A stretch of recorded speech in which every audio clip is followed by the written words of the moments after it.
The heavy wooden doors of the American command post swung open, admitting a high-ranking SS German general into the room. His black uniform was immaculate, his leather boots polished to a mirror shine, and the Iron Cross gleamed proudly around his neck. Though his country had suffered total defeat, its capital in ruins, its army annihilated, he strode in with chest thrust forward and chin held high, as if he still ruled Europe unchallenged.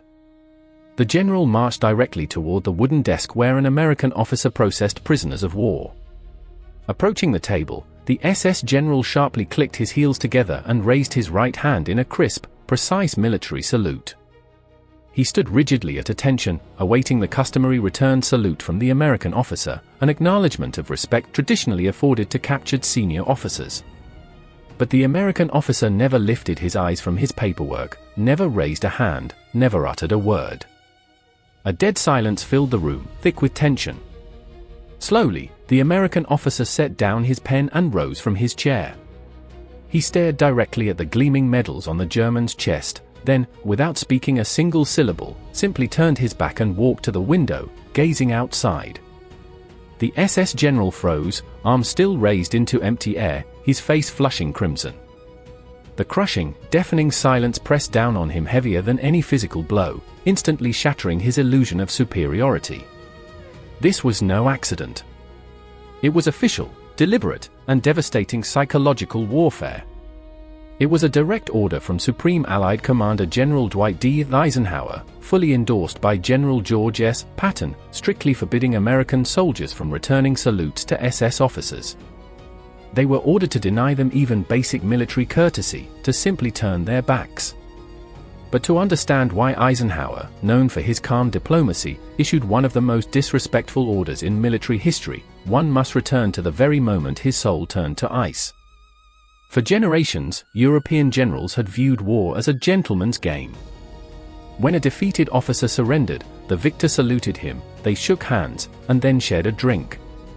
Even in the scorching deserts of North Africa early in the war, British and American commanders reluctantly yet respectfully regarded German General Erwin Rommel.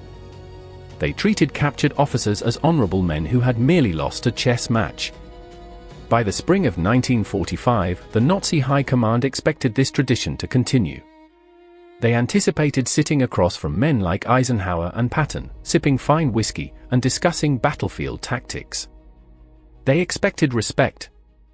Instead, they were met with pure, annihilating silence, because the war in Europe was no gentleman's affair, and the men in SS Black were no soldiers. General Dwight D. Eisenhower was not a man of fiery temperament. Unlike General George S. Patton, famous for his shouting, cursing, and pearl-handled revolvers, Eisenhower was a quiet, calculating strategist. A diplomat by nature, he believed in rules, order, and international law. Yet on April 12, 1945, Eisenhower's worldview changed fundamentally and irrevocably. General Patton's Third Army had just liberated Ohrdruf, a subcamp of the Buchenwald concentration camp system. Upon receiving reports of what had been found inside, Eisenhower insisted on seeing it with his own eyes. He traveled to the camp accompanied by Generals Patton and Omar Bradley. What they discovered behind the barbed wire defied human comprehension, a concentrated, distilled evil unlike anything they had imagined. The camp was littered with the skeletal remains of thousands of innocent victims. Untended corpses rotted in the spring sun. Survivors who approached the American generals were little more than living ghosts, hollow-eyed, bodies ravaged by disease and unimaginable torture. The stench of death was so overwhelming, so physically nauseating, that the battle-hardened General Patton turned away and vomited violently. Behind a building. But Eisenhower never looked away. His face turned ghostly pale, his jaw clenched so tightly it seemed it might shatter. He forced himself to walk through every corner of that hellhole. He entered execution sheds. He stared at instruments of torture.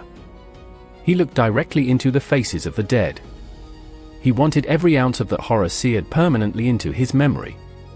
Turning to nearby American soldiers, he issued a direct order: bring their cameras. Photograph every body, every ditch, every survivor. Record it all, Eisenhower said, his voice trembling with cold, controlled fury. Film it, find witnesses, because someday, somewhere down the road, some bastard will stand up and say this never happened. Eisenhower, renowned for his diplomacy and adherence to protocol, took a step that stunned even his own officers and forever altered how the US military treated prisoners. In that fateful moment, standing amid the ashes of Ohrdruf, Eisenhower's diplomatic principles collapsed. His respect for the German military hierarchy vanished completely. He realized the enemy he had fought were not merely soldiers on the other side. They were not worthy adversaries. They were monsters. And the men who led them, SS commanders, Nazi generals, the regime's elite, were the architects of this slaughter. In the days following the liberation of the camps, the Third Reich crumbled entirely. Adolf Hitler committed suicide in his bunker. The German army officially surrendered in May 1945. Thousands of high-ranking Nazi officials, SS commanders, and Wehrmacht generals began arriving at American prisoner-of-war camps, but they did not come with heads bowed in shame. Decades of intense psychological indoctrination had convinced them of their racial superiority. They were utterly detached from reality. Even as their nation burned and the horrors of the Holocaust were broadcast worldwide, they retained astonishing arrogance. They arrived at American checkpoints in luxurious Mercedes-Benz staff cars, carrying multiple suitcases filled with tailor-made uniforms, fine wines, and stolen artworks. They brought junior officers to serve as their personal valets. Stepping from their vehicles, they demanded to see the senior American officer in command. They expected US infantrymen to stand at attention. They expected to be escorted to comfortable private quarters. They expected to sign a few papers, shake hands, and be treated like exiled royalty. A striking example was General Hermann Bernhard Ramke. After surrendering, he haughtily demanded to be taken directly to the highest-ranking American general to formally and honorably hand over his pistol. He expected a ceremony. He expected cameras to capture his dignified capitulation. But news of the concentration camps spread through American troops like wildfire. From generals to privates, every soldier had seen the photographs. Many had walked through the camps themselves. The US military had zero tolerance for Nazi arrogance. When Eisenhower learned that captured SS commanders and senior Nazi officials were demanding military honors, he issued a directive that shattered the German elite's ego. Eisenhower officially suspended traditional rules of military courtesy when dealing with SS and Nazi high command. General Patton, outraged by what he had witnessed in the camps, fully concurred.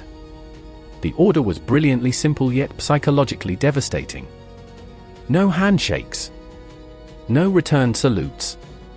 No fraternization. No friendly conversation.